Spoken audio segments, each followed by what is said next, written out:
Welcome to the Andy Staples Show. It's another Dear Andy, Dear Ari edition. The national title game in basketball is set, and we got a very topical question that references the national title game in basketball and major college football, which I'm just impressed at our listeners and readers that they can figure out how to do this. It's like, they're better at the Google algorithm than we are. I don't know if you were around the other night, but I live tweeted through a betting loss that I was upset about.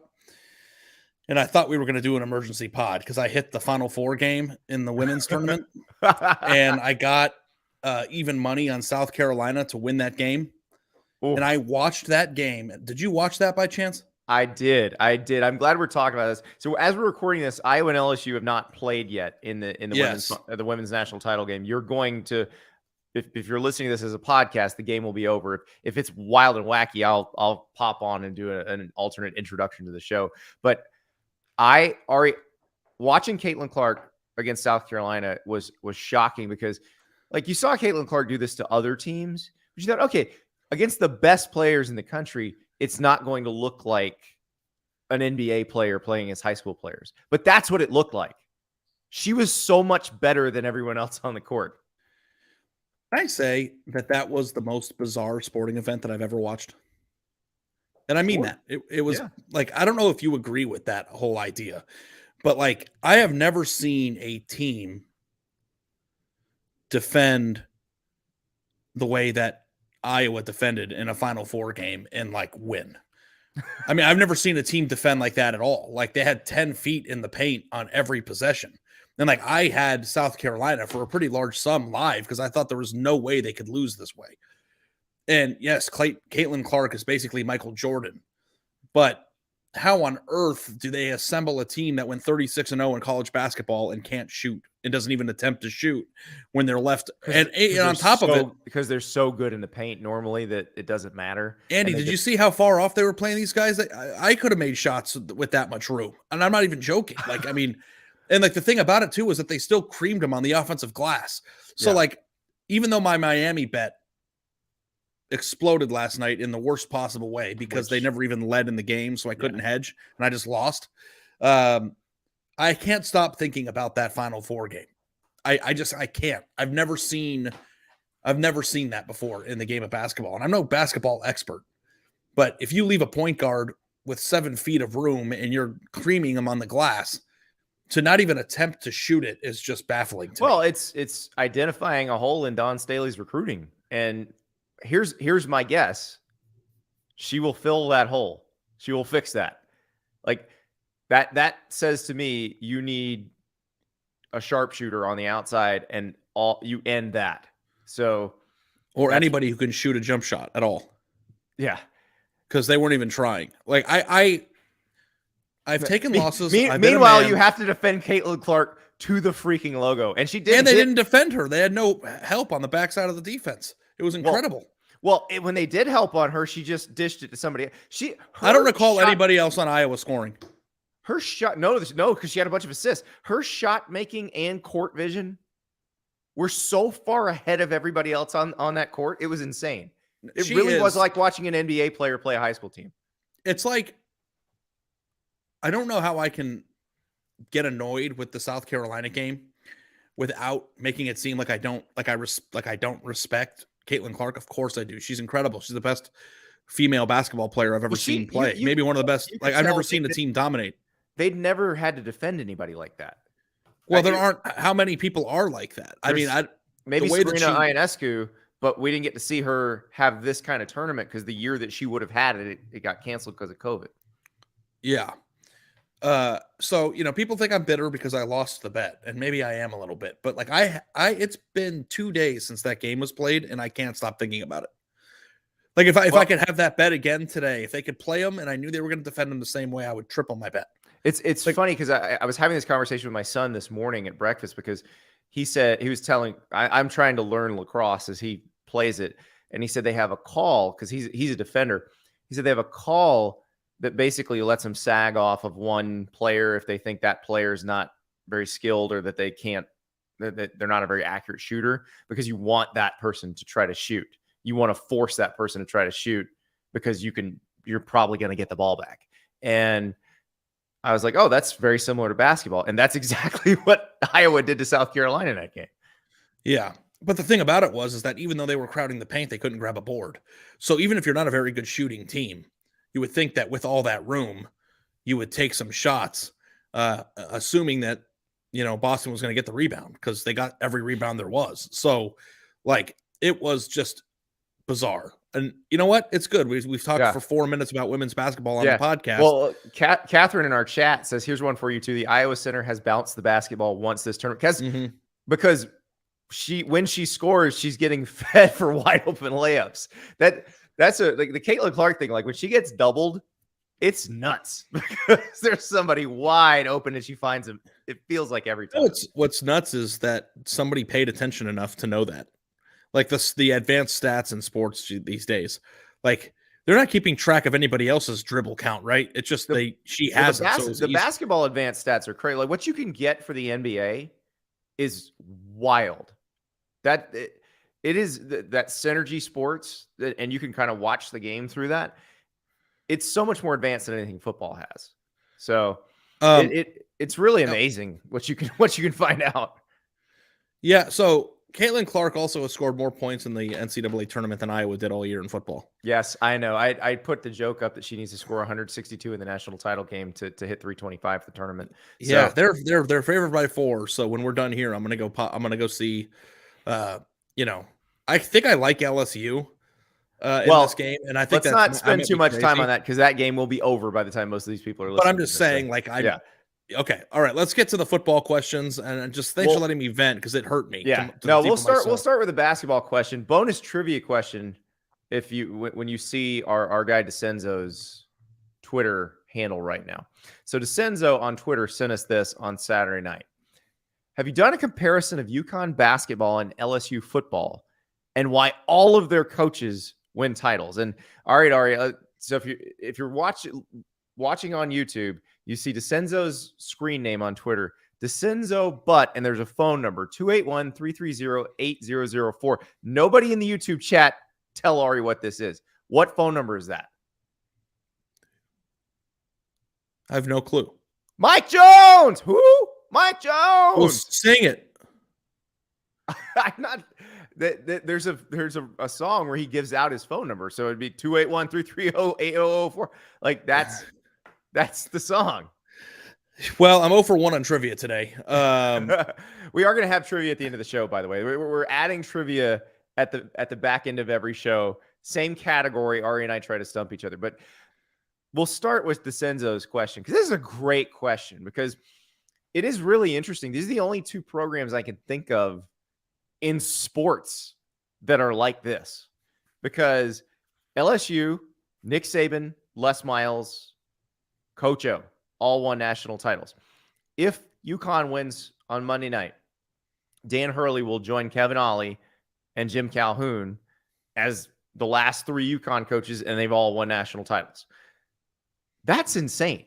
Now, it's definitely a different scenario because Nick Saban identified some inefficiencies at LSU and realized he could very quickly turn that around. Jim Calhoun built UConn not necessarily that quickly. They got good. It took them probably 4 or 5 years. I believe year 4 that they won his first Big East tournament at UConn, but it took him 13 years to win his first national title. And that was a very complete team, that 99 team that beat Duke in the national title game. But Nick Saban very quickly realized, if LSU just keeps their best players home, you beef up academic support so the guys don't flunk out of school, you can have a national title contender here almost every year. Yeah, well, when I look at trying to identify similarities between 2 programs that are very far away geographically and play 2 different sports, I find it to be very difficult. When I look at LSU and their reason for sustained success, it's very simple to me. It's you have a program and a university that's 100% bought into being great, right? Yep. Financially, support-wise, every way that you could imagine a team, but also they are one of 5 or 6 programs in college football that have the unique recruiting advantage of being the only Power 5 program in a very deep state of talent.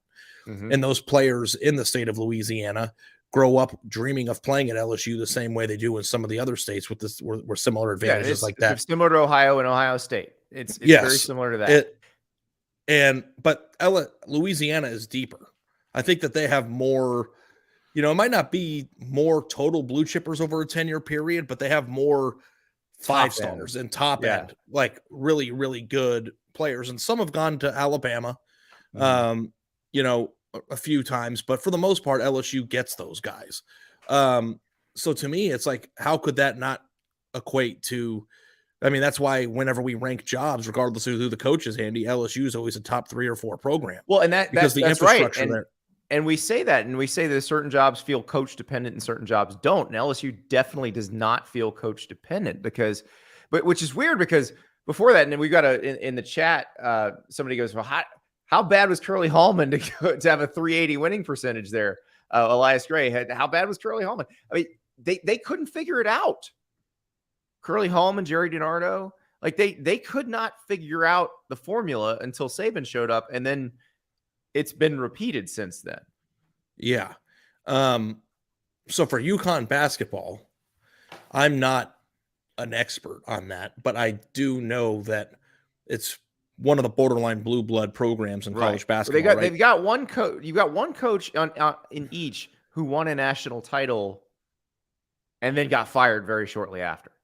Coach O and Kevin Ollie. The Kevin Ollie UConn national title is the weird one, where they beat the Florida team that had all those seniors in the Final Four, and then they beat Kentucky in the national title game. Which I'm wondering if that was Calipari's last best chance to win a national title there. But this was the team that had they had Ryan Boatwright, Shabazz Napier, Niels Gaffey, and Tyler Olander.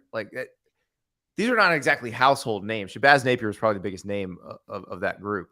But you also had the other one, the Calhoun's last title, where Kemba Walker basically led them, got hot and led them to the national title. And so there's not one player that you say dragged Kevin Ollie's team to a national title.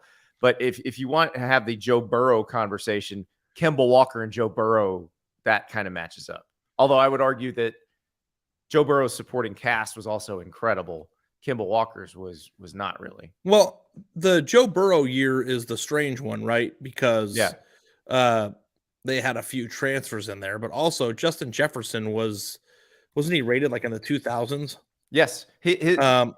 Bruce Feldman loves to tell the story because everybody gets it mixed up. Everybody thinks his only offer was from Northwestern. It was from Northwestern State, which is an FCS school in Louisiana. Yeah, he's from Louisiana though. So it's they get credit for identifying the talent from in-state, and now the guy's one of the best receivers in the NFL. Well, and a relative of guys who had played for them very recently. So he'd been on their campus a bunch, and everybody knew him. But LSU's roster the year they won the championship was pretty transfer heavy, wasn't it? And that doesn't necessarily... No. Joe, Burrow was the big transfer, but not really. Yeah. So then, So they had guys that were from Louisiana who helped them win a national championship. I don't know that they would have been able to do it without Joe. But by the way, it was strange. Listen to some of the in-state guys in Nick Saban's 2001 recruiting class. This is the one that really turned everything around at LSU. So Michael Clayton, who wound up being their best receiver from Baton Rouge. Rudy Niswanger from Monroe, Louisiana. Great offensive lineman on that team. Another guy from Baton Rouge, Marcus Spears, who we see now on ESPN all the time, was an incredible college football player and played in the pros for a long time. And you ready for this one? Also from Monroe, another offensive lineman, Andrew Whitworth. That's when you got that in your state and you can just go pick it up. That's how you turn a program around. Yeah. And also, too, Justin Jefferson and Jamar Chase are both from Louisiana. Yeah. So, And now Joe spells his name with an EAUX, so he's a Louisiana guy now too. But exactly, he's Ohio and Louisiana at the same time. I don't know how you pull it off, but he is beloved in both places. So yeah, well, also he's just a very nice dude, and is a very likable person. Whether you've met him or not, which I think really helps. And the fact that he leaned into it that entire year, like everything that he had the attitude and the swag before they won it. Yes. Which you don't always see all the time. I think I'm assuming that all the LSU players saw this pretty early on. And in that first season, he was a starter when he didn't have the huge numbers. But where I first realized, oh, this guy's built a little bit different, was in the bowl game at the end of that first season he started, the Fiesta Bowl against UCF. Remember, I think he throws a pick. It just gets hit. Demolished on a blindside hit, and he's up and he's jawing, and you're like, oh, okay. Now that's this guy. This is why his teammates love him. Yeah. And that, people, I think, go back and think that like hit was the beginning of the Renaissance of like ever since that hit happened, it like knocked him into the dimension of becoming what he became. And it's like happening already, but no, I know, but it's like that moment is like when Joe Burrow was born at LSU. Yeah. And then we had the entire offseason. It's where we realized what he was. I think the people inside the program already knew, but yeah, when you go, oh, he is that dude. Yeah, absolutely. Because he got destroyed on that hit, and you're like, is he gonna get up? Oh no, he's popping right up. Oh, he's John.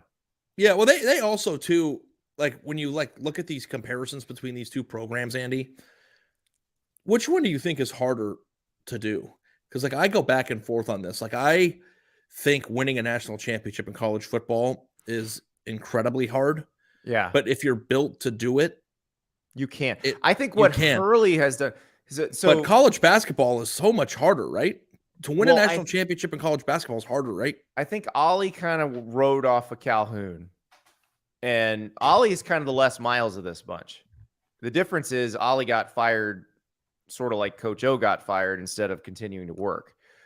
But, Saban set up that Les Miles title. Calhoun set up that Kevin Ollie title.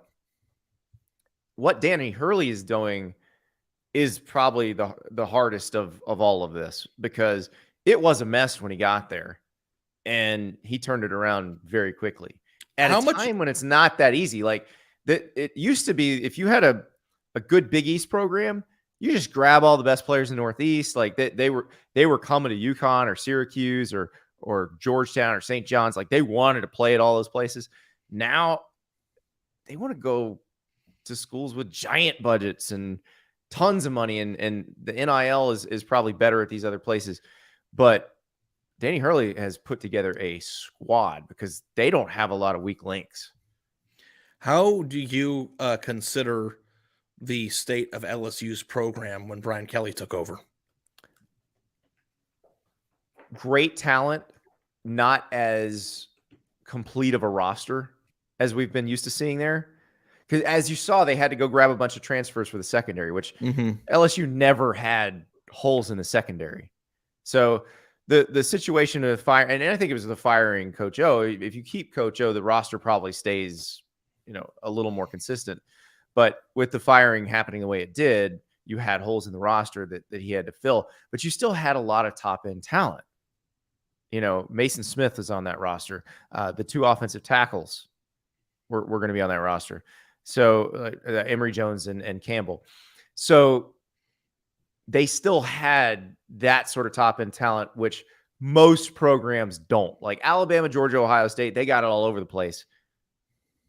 Most programs don't have any of it. LSU's always got some of it, and sometimes it's all over the place. Yeah.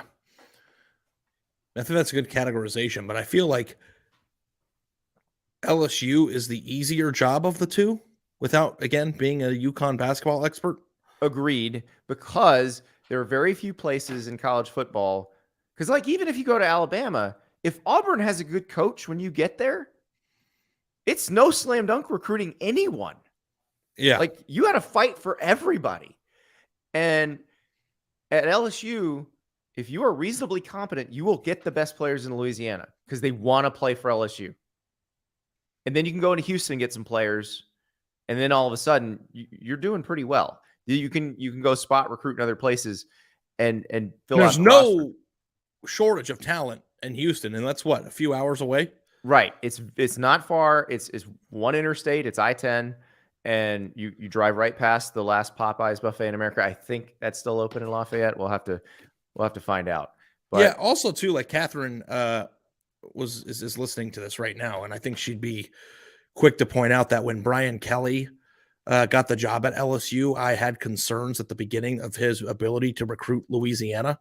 But if you go back and you look at their 2023 class, his first full cycle there, I believe they signed 10 players out of Louisiana. And that is a pretty good start. And obviously he made some crucial hires. They had some transfers come in.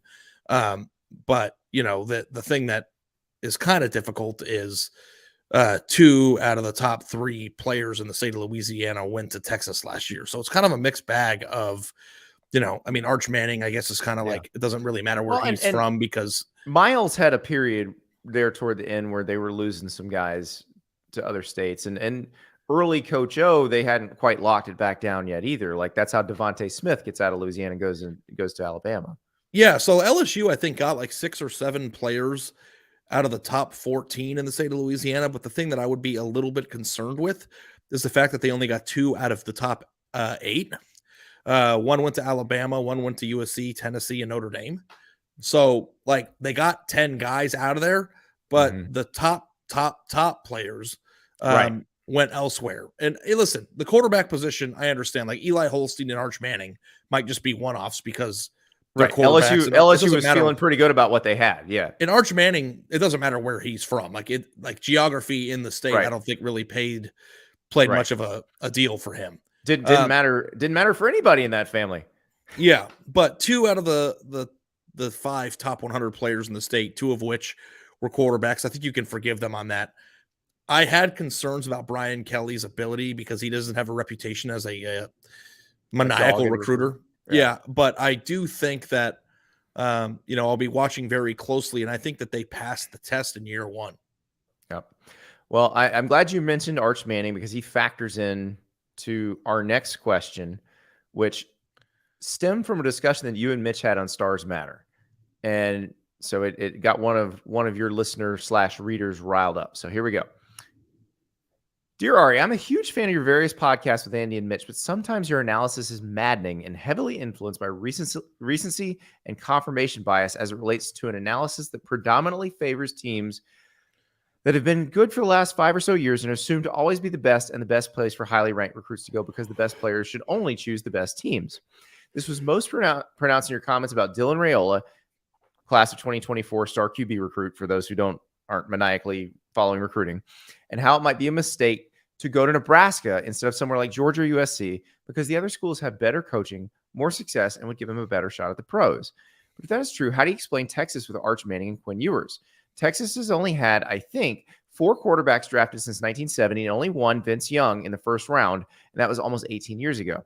Did Manning and Ewers make a big mistake by going to Texas over Georgia or staying at Ohio State? Is Raiola's family potentially going to do the same? Or is the interplay between recruiting rankings and player development a much more complex picture when assessing what college might be best for a recruit? This is a great question. Yeah, absolutely a great question. First of all, I want to respond because I don't think I said it would be a mistake if he went to Nebraska.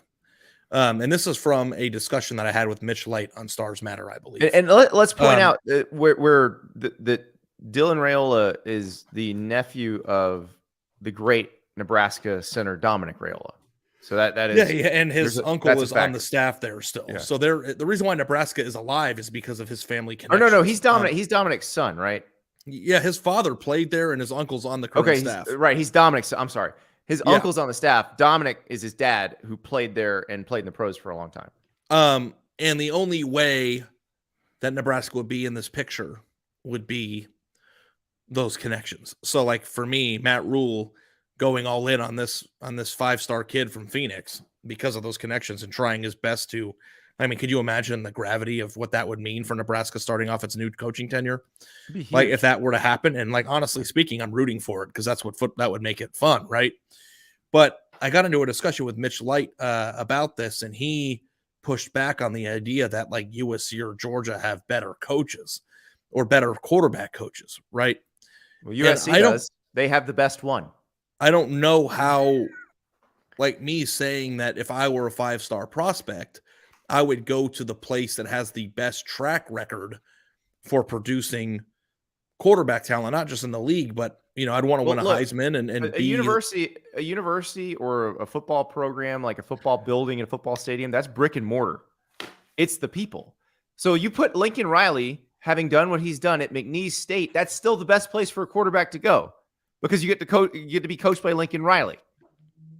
Because his track record recently with quarterbacks says you're going to New York and you're probably getting picked in the first round. So here's the thing I took exception to about the question. And again, I appreciate it. By the way, so Arvin wrote the question. I want to make sure we gave Arvin G and just a really well thought out question. It was fantastic. And I really always appreciate these questions. And, I'm also open to the idea of being wrong. But the thing that I don't think really pays much of a factor here is I don't care how many quarterbacks Texas has had drafted since 1970. Like, that has no bearing on this. What the bearing is who is coaching the quarterbacks now, and do they believe in that coach to get it done? Because, again, brick and mortar versus personnel and coaching personnel. And I personally don't think I would have chosen to go to Texas if I were a 5-star quarterback. So, I'm not making the decisions. I just said if I were a 5-star quarterback, going to Texas, you're going to Sark. I'm not sure that I would be convinced enough with options to play for Saban, to play for Smart, to play for Lincoln Riley and others, Ryan Day included. But you weren't that I would pick to choose to go play for Sark. Smart, you're playing for Bobo. That's the thing you got to understand. But I also think too that the infrastructure in these programs, the dieting, the nutrition, the resources, everything that goes into them being the best also plays a factor. Can you just blindly say that Georgia's strength and conditioning program is better than Nebraska's? I think you can. And I don't know if that's offensive or not, but it is, right? Here's the thing. If you put Lincoln Riley at Nebraska, I would say he should go to Nebraska. Because that probably takes the most precedent, right? Yes. But, so I understand that. But who is at Nebraska now is all that matters. And, without knowing what Matt Rule and his offensive coordinator's track record is, when's the last time Nebraska had Marcus Satterfield's the offensive coordinator. We watched South Carolina last year. That's where he was. And he made Spencer Rattler took a while, but he got there. He got there a little bit there at the end, right? But the notion that choosing Nebraska over those other schools would be a risk or would be a further climb to the first round of the NFL draft, I think it's just a factual statement. I don't think it's a debate. And maybe that's what drives people crazy with me because I kind of deal in absolute sometimes. Yeah. But look what they just did with Stetson Bennett. I know it's a new offensive coordinator, but what are we doing here? If you have the skill set and you are just constantly in the national title mix, you're going to be in the draft mix. And not like Stetson Bennett's a different one because his skill set, the NFL doesn't immediately glom onto. But like a Justin Fields, if Justin Fields is playing somewhere where they might make a bowl game every once in a while, but he's the same guy, he's still a top 10 pick. Is he? I think that we are seeing how important traits are in this year's draft. Okay. I was thinking about this with this question as well. It's interesting. There's not really, if we look at the NFL and who's good in the NFL, there's not a lot of consistency. There's not one coach who's had a bunch of really good quarterbacks come through and they're all playing. And a lot of it is because it's so random anyway. Right. And some quarterbacks have very long careers, like Aaron Rodgers. Now, Aaron Rodgers' coach is still coaching. Jeff Tedford's at Fresno State now. But that's been so long. But what blows my mind, Andy, about the NFL? Need Jake Haener to do the same thing. What blows my mind is there are 32 starting quarterback jobs in the NFL, right? Yep. Of those 32, would we say that maybe 8 or 9 of them are truly elite players at that position? And then the middle part are just middle tier guys, and the bottom half are journeymen that are just where their teams are just trying to replace them somehow. Like, if you think about the number of 5-star prospects and the number of really good quarterbacks that have come through the college ranks, the inability for the NFL to not have at least 32 studs, like bona fide, like studs at that position, means that it's really, really hard to be good at the quarterback position, and it's super hard to be elite at it. It speaks to how good the defensive players in the NFL are, that you can't, like, you just can't find 32 even capable quarterbacks. Yeah, it's like if Justin Fields flames out, because we were talking about him on the show last week, Andy. Yeah. Like, if a person with that man's skill set can't play in the league, right, then you have to be. What chance does anybody have? Yeah, like what? So, like, to me too, and I don't know if this is the wrong way to look at it, Andy. You tell me if it is. But if I were a 5-star quarterback, of course, I'd want to go to a place that I felt like could develop me for the league. Mm-hmm. But I think the first selling point would be to become a college football star and to win a national championship, because I think one comes before the other. Yeah. So, like, even if you think you could go to Nebraska and eventually be a top 15 pick, and trust me, if Dylan Raiola has the skill set that, is reported, the size and the strength and the comparisons that people are making on Mahomes, he could go to Texas Tech and be a first-round pick, which is what I think Mitch's point was. But if I had that skill set, I'd want to go win a Heisman. I'd want to win a national championship in college. And I don't think that people really realize, and it might not be the same finances as a first-round draft picks contract, but if you go win a Heisman at a college, you're going to be fine for the rest of your life. Yeah. You know what I mean? Like, you don't have to go be Tom Brady to use that skill set. So I would take the shortest path to becoming a legend and winning a national championship and winning a Heisman. And the shortest distance to that are the programs that already use it. And he said short-sighted for the last 5 years. The reason why we have recency bias is because what's recently happening is who the coaches are at those places at this current time. And also, who else has recency bias? Recruits, because they haven't been alive very long. So what happened in the last 5 years is really the only thing they care about. And like everything I was saying about Nebraska is true, because if Nebraska was Georgia right now and is back-to-back national champions, right? Mm-hmm. And he had all those family ties, he would have been committed to Georgia like a year ago. Like, I think that what's taking so long is him working through family ties, personal connection, and that risk of going to a place that doesn't. Hasn't Lincoln Riley jumped on board too? Yeah, he went to USC. He's been to Georgia multiple times. If he wanted to do that, it would have already been done, and he already committed to Ohio State before decommitting. Right. So his thought process is to be developed. So if he chooses Nebraska, I think it's an undebatable fact that he is giving up a little bit something in the desire to be developed category to go follow in his family's footsteps and continue that lineage. Doesn't mean he won't be a first-round pick one day, but I think that if he goes to Nebraska, his battle to being the first overall pick in the draft is a further path than if he goes to Alabama, LSU, or Georgia, or Ohio State, which this man knows, which is why he's taking so long to make his decision. Yeah, it is going to be a fascinating recruitment, because that's tough, especially with Nebraska. Like, the sentimental ties to a place like that are really strong, and to say no to that, I imagine is very hard. So I'm very interested to see how that shakes out. Now let's get to our last question. It's from Daniel, and this is a fun one. Here we go. Dear Andy, 2 years ago, I wrote you a question about coaches coaching other sports. Last year, I gave you a scenario about schools being required to hire alums. I'm back with this offseason's coaching scenario. Which fictional coaches, Bud Kilmer, Eric Taylor, etc., are perfect fits for which school? I could see Bud Kilmer coaching at Miami. Coach Taylor is definitely winning hearts at UTSA or UTEP. That's from Daniel in Valdosta, Georgia. That is a great question. Now, I disagree on Bud Kilmer at Miami. Bud Kilmer would, especially when Miami was really good, the elite era Canes in the 80s and 90s would have eaten Bud Kilmer alive. You have to have a little more give to you. You cannot be that much of a hard ass. Bud Kilmer would have been a perfect Ohio State coach in the 70s. Like, Bud Kilmer and Woody Hayes would have gotten along famously. Bud Kilmer was the dude with the needle, right? Oh, yeah. Varsity Blues. Yeah. So this is John Voight in Varsity Blues. Now, remember, Bud Kilmer's not the only one who coaches the West Canyon Coyotes in Varsity Blues. There is the small matter of a halftime mutiny. And so Lance Harbor, the injured quarterback, takes over and basically invents the spread offense, which, is a really important moment in football history.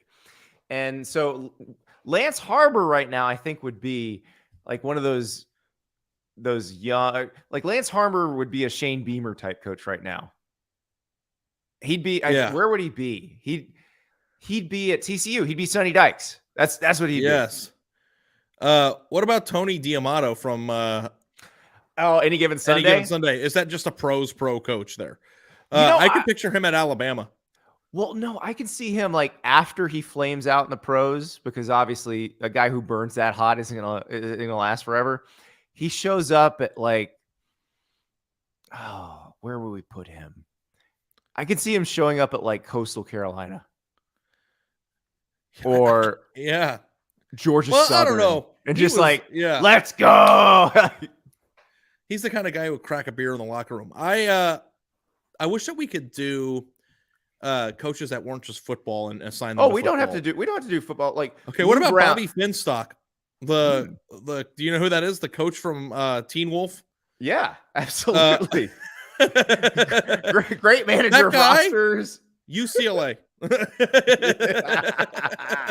That's perfect. So, well, I mean, the greatest coach in movie history is Lou Brown, the manager from Major League, who was selling tires. Got a guy on the other line about a set of white walls. Let me call you back. I mean, his coaching style is just perfect. Great catch. Don't ever bleep and do it again. What about Chubbs Here's what Peterson? I think of your contract. What's that? Chubbs Peterson, the golf coach for Happy Gilmore. Like what quarterback coach would he be? That would have been Gardner Minshew's coach in college at Washington State. Yes. Yes. Yes, I can see Mike Leach hiring Chubbs Peterson to work with QBs. What about Coach Klein from Waterboy? I see. He's a little too dependent on that playbook.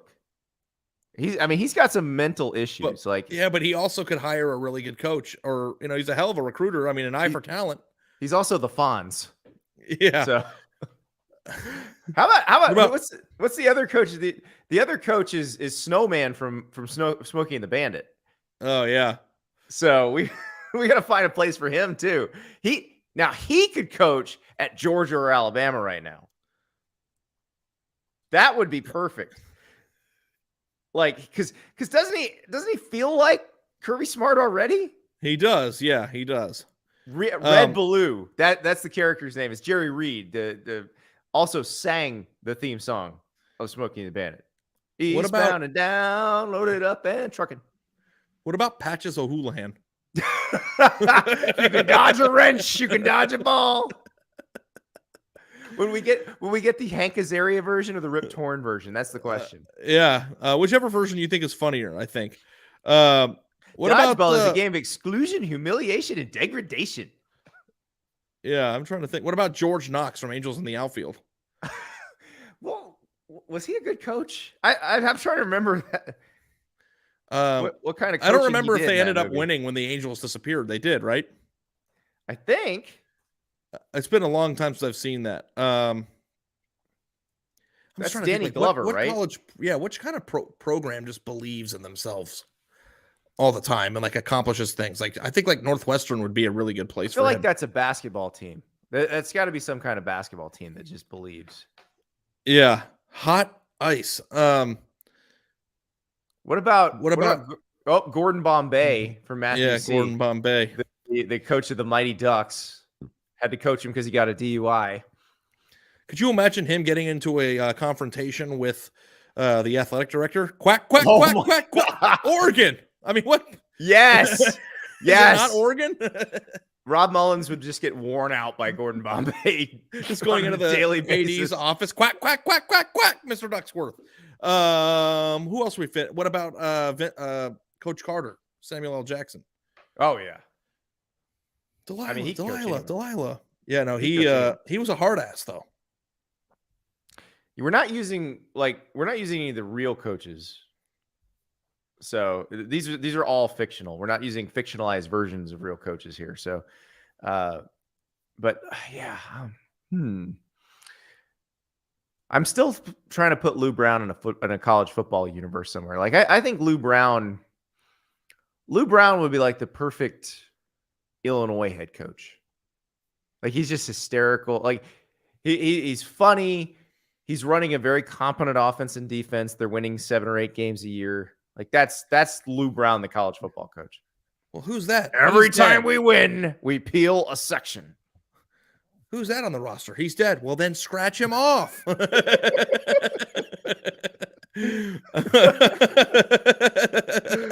Oh my god! What league do you play in, California people? I think that. What about? Matthew. Oh, wait. Taz997 in the chat. Ted Lasso would get destroyed in the SEC. Okay, so Ted Lasso won an FCS national title at Wichita State. So, Ted Lasso. Ted Lasso is a football coach. Ted Lasso is pretty perfect for the era of NIL. Like I can see Ted. Like you put Ted Lasso at Oregon, or you put Ted Lasso at Tennessee. Ted Lasso would be a cult figure at Tennessee. Like they love Josh Heupel, but I think the coach that Tennessee fans love the most is their baseball coach, Tony Vitello, because he basically encourages all the players to take a heel turn and does his own heel turns. Now, Ted Lasso, completely different attitude, does not encourage that sort of thing from his players, but has a like very strong ethos. Like, you know exactly what his MO is. I think Tennessee fans would love Ted Lasso. What about Gary Gaines from Permian? That's a real person. He coached Permian in real life. How about Billy Bob Thornton then? Billy Bob Thornton, but which character? His Sling Blade character? I think his character in Intolerable Cruelty would make the best coach. Or Fargo season 1. That would be a pretty scary person to play for. Oh yeah. Well, the Intolerable Cruelty one's a lot funnier. So what about Rick Moranis as Danny O'Shea in Little Giants? I think Danny O'Shea is the one who would, the win against the Cowboys would get him the job, and then he would just melt down. No, I think he'd be great for Iowa State. I think unless he could invent a ray that shrinks the opponents. I mean, you got to think though that he figured out a way to beat a team that had way more talent than them. Isn't that Iowa State? That is Iowa State in a nutshell. And then Coach Herman Boone. Herman Boone, real person, just like Gary Gaines. I know, but they're still high school coaches. We can't place them at. We could. I mean, Herman Boone would probably, he'd work anywhere. Although, listen, you gotta get Donald Faison in the starting lineup faster than that. Yeah, it's true. I don't care what kind of politics you're dealing with. Get Ryan Gosling's ass sit down because he's getting toasted. Toasted out there. You go to D1 or you're in the NFL. Like, can you imagine? Paul Crewe is a pretty good coach. Yeah. Oh, Matthew C. Morris Buttermaker. Morris Buttermaker might actually be a good college football coach right now because he let Tanner and Kelly Leak and Amanda just run that team. I mean, he's just sitting there drinking a beer. Yeah, that was fun. I like it. All right. So we now have to get to our own trivia. Speaking of movies. Big news for you, bud. Oh, okay. I bought tickets to go see a movie in a movie theater for next Thursday. John Wick 4. No, I missed the first 9 of them. So I'm just going to, it passed me by. We're going to see Air we're double date. We're going to go see there you go. The Sonny Vaccaro movie. Yeah. That's awesome. And that's there's no aliens in it. It's going to be awesome. I can't wait to watch a drama. It's going to be fun. Sonny is a fun dude. And the idea of him, Ben Affleck and Matt Damon. Well, Matt Damon's playing him, right? And Ben Affleck's playing Phil Knight. I think that's correct. Yes. Yeah. No. Affleck is Affleck Sonny. is yes. No. Affleck is Phil Knight. Oh, okay. And Matt Damon is Sonny Vaccaro. That's right. Yes. Okay. Gotcha. Yeah, I think that's gonna be a great movie. I'm very excited. But we're going to the theater for the first time in 2 years, so I'm excited. Good for you. Are you going to one of those that serves booze? Yes. Good. All right. Are we That's breathing? that's Yeah. the way to do it. And then we might get our feet rubbed after. You should It's get gonna your be a feet nice rubbed little during. date night. There's your $1 million idea right there. Foot rubbing movies. Like, yeah, that's funny. Like back in the early days of YouTube, there was a comedian who did fake commercials for combo businesses. It started out with Jones big ass truck rental and storage, but the best one was Jones good ass barbecue and foot massage. So, well, last time I everybody went and got looked a that foot one up later. massage, we had a private room, and it was just me and my wife, and the masseuse was an older gentleman, and he was massaging her, and every time he would like crack, he's like bending her and cracking her, and like stretching her out. He would go good. And I just said in the middle of the massage, "What are you doing to my wife over there, pal?" And everybody was laughing. Yeah, I was Dracula's henchman Renfield or something. Good. And I fell asleep and was snoring because I snore when I'm laying on my back. And Britt found that to be quite the disturbance and smacked me in the middle of it. But it does, to me, it is the most. Sounds relaxing. Like a wonderful experience, Ari. Yeah, no, two people getting their feet massaged together.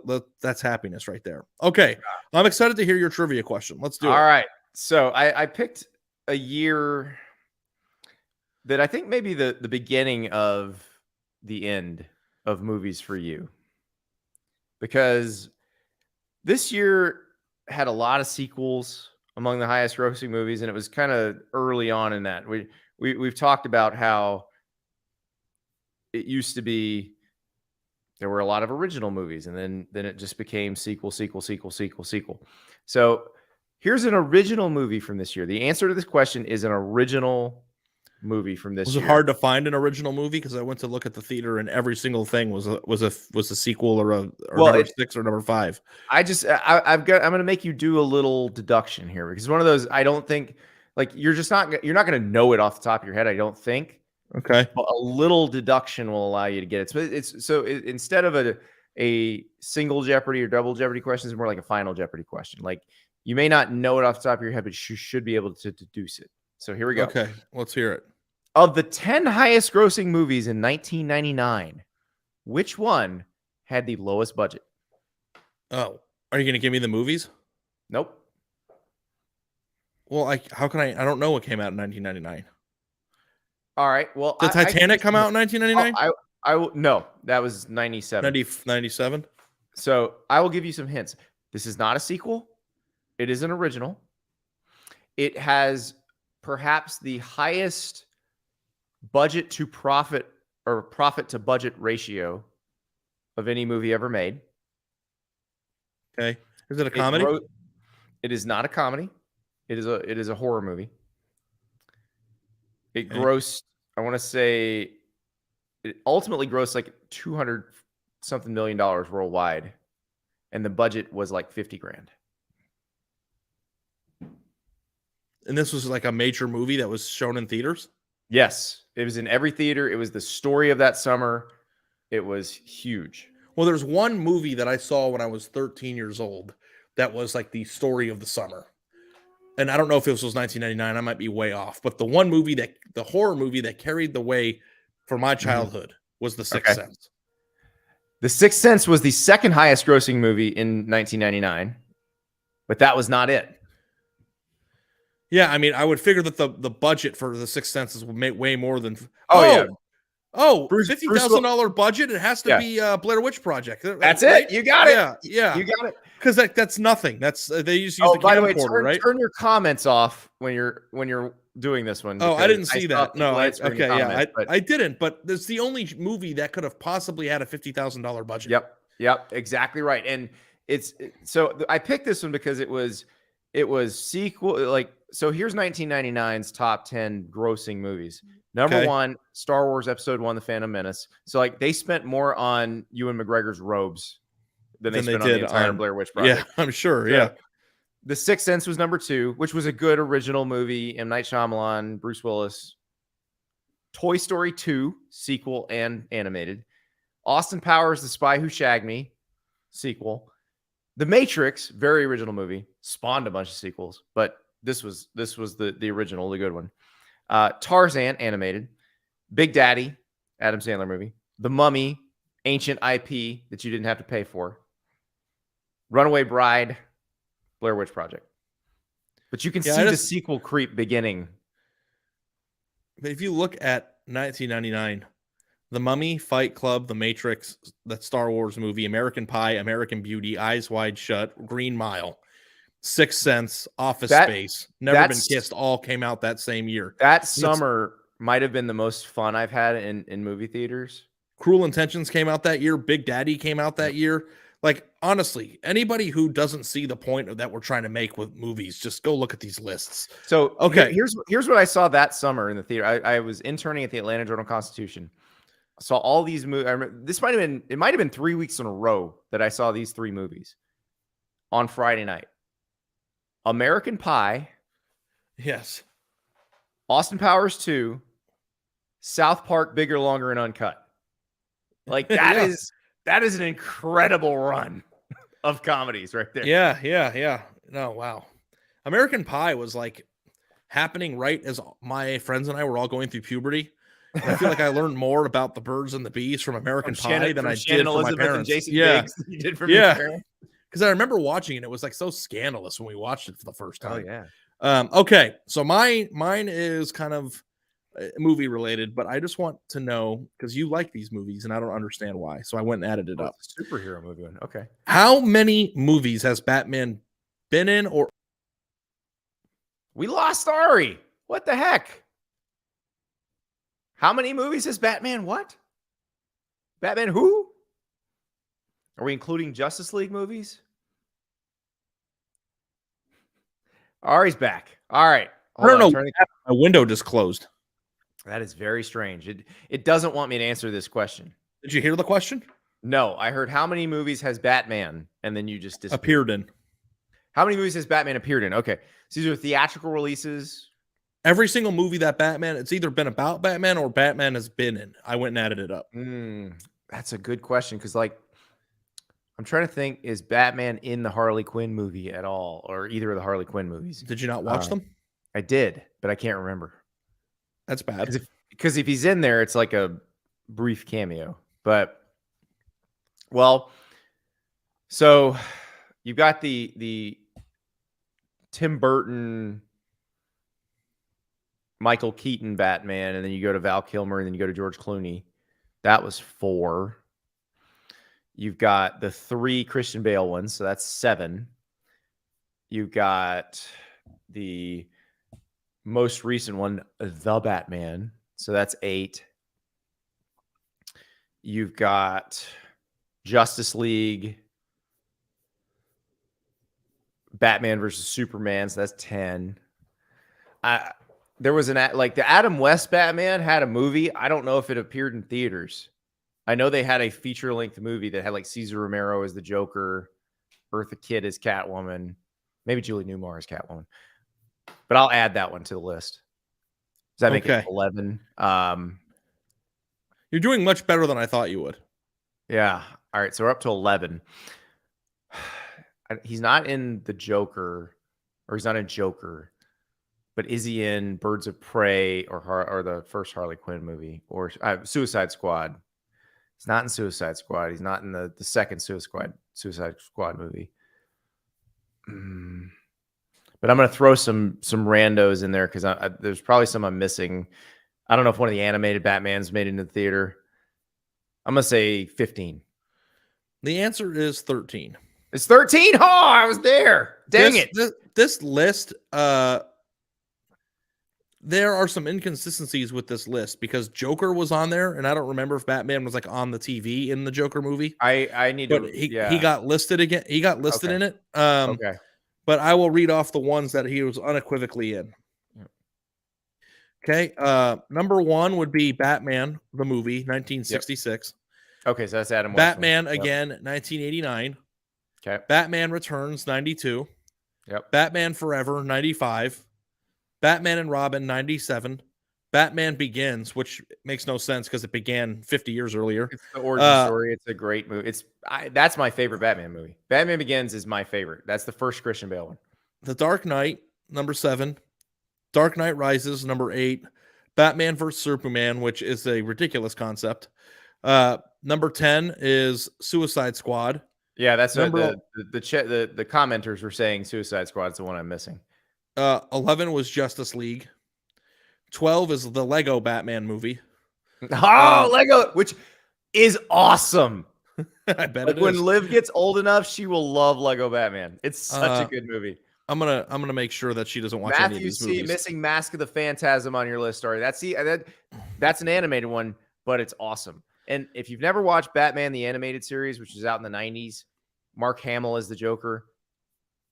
The best. And then there's the Batman movie that's coming out. But here's the whole list from Batman and there's a few ones coming out. Batgirl's coming out, The Flash is coming out, the Batman Part 2 is coming out, and the Brave and the Bold. It's 5 more that are coming. So Batman and Robin, Batman Returns, Batman Mask of the Phantasm. I don't know if that's a TV show or not. It's animated. It's a movie. Batman Forever, Batman and Robin, Catwoman, Batman Begins, The Dark Knight Rises, Batman vs. Superman, Suicide Squad, the Lego Batman movie, Justice League, Zack Snyder's Justice League, the Batman, DC of the League of the Super Pets. I don't know what that is. So it might actually be closer to 20 if you count some of these. And then The Flash is coming, Batgirl's coming. I don't remember much about the Halle Berry Catwoman. I don't think he's in that one either. He may be mentioned tangentially, but I don't think so. I think the answer is 13. All right. So I was close. I'll take it. Yeah. And I guess he's not my logic was solid. I'll take it. This is good. So, all right, commenters, let's hear it. Where are we going with this next one? What for our next episode, what category are we hitting for trivia? That was a good question for you. I like that. This worked out very well. And you got mine, which I was hopeful you would. But it's just because the budget gave it away. I don't really know. I just remember the snot coming down the person's nose as they were running through. That movie didn't really scare me. It just made me sick. It scared the hell out of me. We were trying to explain it when I came up with the question. I ran it by my wife, and my kids started asking about the movie, and we're trying to explain it to them and why it was scary. Like, I don't think it would scare them at all. You know what scared the hell out of me and always had and kind of does still? The Ring. Like horror movies, I think are house repairs. No, the real life stuff that happens scares me. Like I remember I was like 13 years old and I was watching the movie Helter Skelter. Have you seen that movie? Is that about the Charles Manson family? Yes. And they were showing a scene in the courtroom about they show the murders or whatever, but in the courtroom, how he's nuts. Like when you look at him. Yeah. And apparently, and I think this actually happened. He looked in at the judge and then looked at the clock and then the clock stopped. I remember when that happened, my entire body went numb. And I ran out of my room because I was afraid of the movie and I tripped and hit my head on the wall. Oh my God. Stuff like that scares me. Being what's the word? The jumpy word. Being jump scared. Yeah. Jump scared is more annoying to me than it is anything because it's just loud loud noises and stuff. But truly evil people that have done real evil things really scares me. The Ring sense. And those types of movies and stuff don't have no impact on me whatsoever. All right, so Dominic wants a music category, so let's do music. We got some shows we need to catch up on some spring practices this week. We're going to dive deep into some teams and see what's going on at various places, and we'll bring our guests in on the trivia too because that's a fun way to end the show. So yeah, guys, it's going to be a fun week. We got a lot going on. There's spring practices wrapping up, spring games happening, so we might have a little more actual football information coming at us, which I think that's going to be a lot to chew on. And then the transfer portal opens, and then it's Katie bar the door. We'll talk to you later.